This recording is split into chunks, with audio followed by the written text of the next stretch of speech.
Plastic मुक्त भारत किंवा plastic मुक्त परिसर अशा घोषणा आपण देत असतो। प्लास्टिक पासून मुक्ती मिळावी म्हणून अनेक योजनाही राबवल्या जातात आणि म्हणूनच वाशिमच्या एका शाळेने अत्यंत स्तुत्य उपक्रम हाती घेतलाय, ज्यातून प्लास्टिकच्या कचऱ्याचे खरतर अनोखे इको ब्रिक्स बनवले जात आहेत। पाहूयात याबाबतचा एक special report.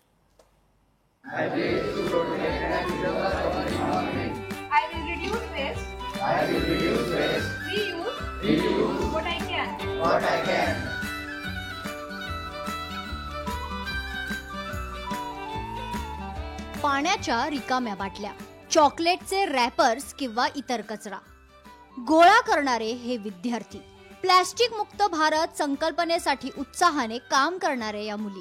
वाशिममध्ये happy faces the concept school इथले हे छोटे छोटे विद्यार्थी सध्या एका मोठ्या मिशनवर आहेत। मिशन आहे प्लास्टिक मुक्त परिसर आणि त्यासाठी त्यांनी निवडलाय एक स्मार्ट पर्याय। घरगुती वस्तूंच्या रॅपर्स पासून ते सिंगल यूज प्लास्टिक पर्यंत आपण नकळतपणे या प्लास्टिकचा कचरा शहरभर पसरवत असतो। मात्र या समस्येवर पर्यावरणपूरक उपक्रम हाती घेण्यात आलाय। विद्यार्थ्यांनी प्लास्टिक 1 लिटर क्षमतेच्या प्लास्टिकच्या बाटल्यांमध्ये भरून त्याचे इको ब्रिक्स तयार केलेले आहेत। या पर्यावरणपूरक इको ब्रिक्सचा वापर विद्यार्थ्यांनी झाडांना कुंपण घालण्यासाठी, झाडांचे स्टँड, टूल स्टँड, टेबल्स आणि विविध शोभेच्या वस्तू बनवण्यासाठी केलाय।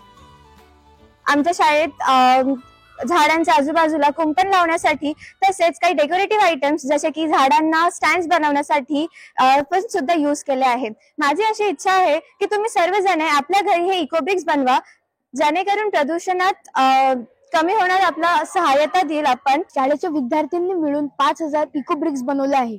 इको ब्रिक्स म्हणजे आम्ही रस्त्यावरचा, ग्राउंड मधला आणि घरात जेवढे प्लास्टिक होतं ते सगळं जमा करून एका बॉटलमध्ये भरलं आणि त्याच्याने आम्ही वेगवेगळे वस्तू बनवले।